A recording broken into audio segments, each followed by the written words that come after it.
গত 11 দিন যাবৎ আমরা এখান থেকে সেখানে দৌড়ে বেড়াচ্ছি। আমাদের এমন ক্রাইসিস, আমার ভাই কবরে শুয়ে আছে আর আমাকে চিন্তা করতে হচ্ছে যাতে এই সরকারের কোনোভাবে কোনো ধরনের অস্থিতিশীল কোনো পরিস্থিতির মধ্যে পড়তে না হয়। আমার কিসের এত ঢাকা পড়ছে যে এই সরকার আমার বাঁচায় রাখতে হবে যখন আমার ভাই কবরে? আমার কিসের এত ঢাকা পড়ছে যে কোথায় কি স্যাবোটেজ হবে সেটা দায় সরকার নিবে না বলে আমাদের জনগণকে শান্ত রাখতে হবে? জনগণ তো আমাদেরকে ভুল বুঝতেছে। আপনারা কেউ তো আমাদের চেয়ে বেশি উসমান ভাইকে ভালোবাসেন। আমরা গত 1 বছর ধরে এই মানুষটা, আপনারা যেই মানুষটাকে গত 1 সপ্তাহ যাবত চিনেন, যার জীবনে জেনে আপনারা এতখানি ব্যথিত যে এখন 11 দিন হয়ে যাওয়ার পরেও আপনারা রাজপথ ছাড়তে পারতেছেন না। উসমান হাদির এই যে 10-11 জনের যে কোর টিম, তার যে ইনকিলাব মঞ্চ, তাদের ভালোবাসা আপনাদের চেয়ে বেশি না? এই মানুষগুলো এখনো পর্যন্ত সরকারকে সব ধরনের সহায়তা করে যাচ্ছে এই এক শর্তে, যাতে যে উদ্দেশ্যে উসমান হাদিকে হত্যা করা হয়েছে দেশকে অস্থিতিশীল করার জন্য, যে আওয়ামী দূষণরা ভারতে বসে দেশকে অস্থিতিশীল করার যে ষড়যন্ত্র করছে সেটা যাতে সফল না হয় সেটা আমরা হতে দিচ্ছি না। মানে এই না যে আমাদের কোনো ঠেকা আছে এই সরকারকে সরকারে এখনো বসে রাখবো আমরা, এইসব কথা চিন্তা করে আমাদের বার্তা খুবই স্পষ্ট। আমরা এই যে বলি পদত্যাগ চাই, নামাবো, এসব আমরা শুধুমাত্র বলার জন্য বলি না। আমরা এখনো পর্যন্ত আপনাদেরকে সুযোগ দিচ্ছি শুধুমাত্র এই চিন্তা করে যাতে দেশ অস্থিতিশীল না হয়, নির্বাচন না হয়। যদি আমার ভাইয়ের বিচার হয়, আবার কিসের থেকে এই সরকারকে যে সরকার বিচার করতে পারে না সে নির্বাচন করবে, এটার কিসের বিশ্বাস? আর আইন উপদেষ্টা, আপনি 90 দিনের কিসের ভুগিচুকি বুঝান? আপনার ক্ষমতা আছে কয়দিন? আপনি তো থাকবেন আর 1 মাস, আপনি 90 দিনে কেমন কথা বলেন? আপনাকে 1 মাসের মধ্যে বিচার কার্য সম্পন্ন করতে হবে।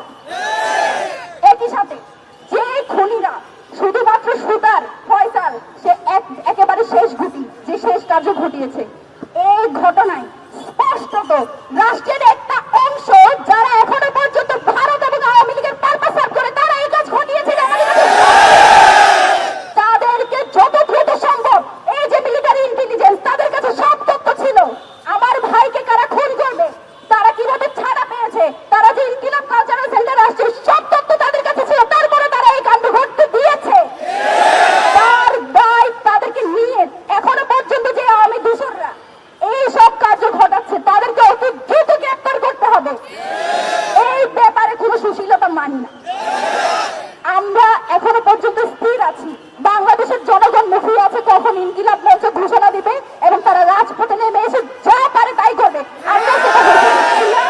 তার মানে এই না যে আমরা শেষ পর্যন্ত দেখে যাবো যে আপনারা কি করেন। আজকেও বাংলাদেশে বিভিন্ন জায়গায় হত্যা হচ্ছে, বিভিন্ন জায়গায় গুলি করে মানুষকে মেরে ফেলা হচ্ছে। যে সরকার স্থিতিশীল দেশ রাখতে পারছে না, তো স্থিতিশীলতা দোহাই দিয়ে আমরা কি সব আটকে রাখবো?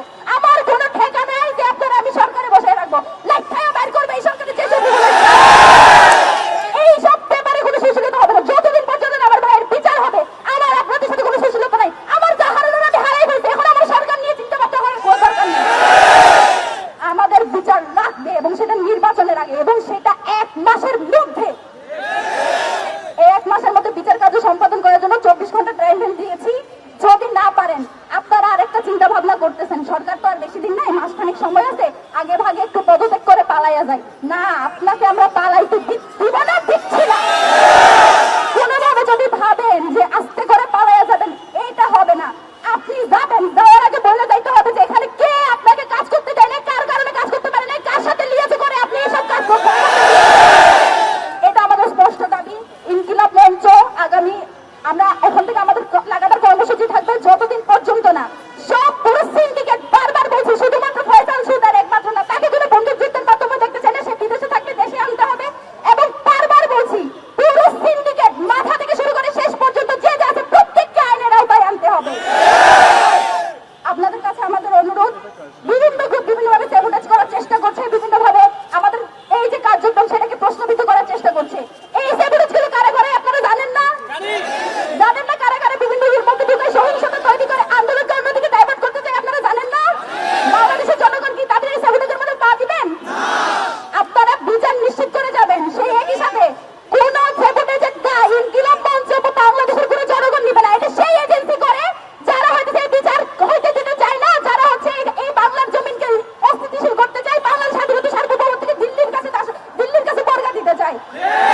আমরা তাদের সেবটাজে কোনো পা দিব না, একই সাথে রাজপথও আমরা ছাড়বো না। আমরা আমার ভাইয়ের বিচার নিয়ে তারপর রাজপথ ছাড়বো।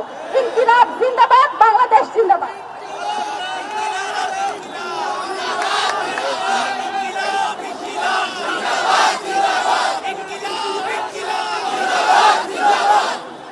সানবিট সব দিবে সামাল। সানবিট ম্যাজিক প্রেস ডিশওয়াশিং এর মাথা ঘোরানো সলিউশন।